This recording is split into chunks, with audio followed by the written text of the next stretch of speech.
নেপালত পাহাৰৰ পৰা নদীত পৰিল উত্তৰ প্ৰদেশৰ বাছ প্ৰাণ হেৰুৱালে 14 জনকৈ পৰ্যটকে ঘটনা সন্দৰ্ভত উত্তৰ প্ৰদেশৰ প্ৰশাসনে যোগাযোগ অব্যাহত ৰাখিছে নেপালৰ নদীত ডুবিল উত্তৰ প্ৰদেশৰ বাছ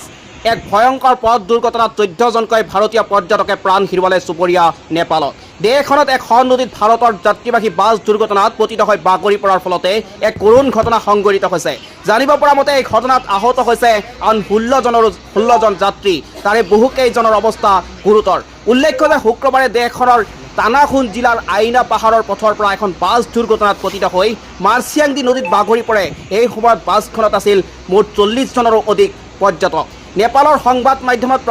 প্ৰকাশিত খবৰ অনুসৰি এই দুৰ্ঘটনাগ্ৰস্ত বাছখন পোখৰাৰ পৰা কাঠমাণ্ডুলৈ গৈ আছিল ইফালে জানিব পৰা মতে এই বাছখন আছিল উত্তৰ প্ৰদেশৰ সেয়েহে নিহত আৰু আহতসকল ভাৰতীয় লোক হোৱা বুলিয়ে সন্দেহ কৰিছে স্থানীয় লোকে অৱশ্যে এই পৰ্যন্ত এয়া নিশ্চিত হোৱা নাই ৰাষ্ট্ৰীয় একাধিক সংবাদ মাধ্যমত কেৱল ভাৰতীয় বাছ দুৰ্ঘটনাত পতিত হোৱা বুলি উল্লেখ কৰিছে অৱশ্যে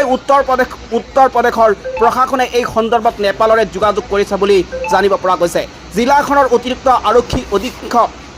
দীপ কুমাৰে সংবাদ মাধ্যমৰ আগত জনোৱা অনুসৰি দুৰ্ঘটনাগ্ৰস্ত বাছখনৰ নম্বৰ UPFT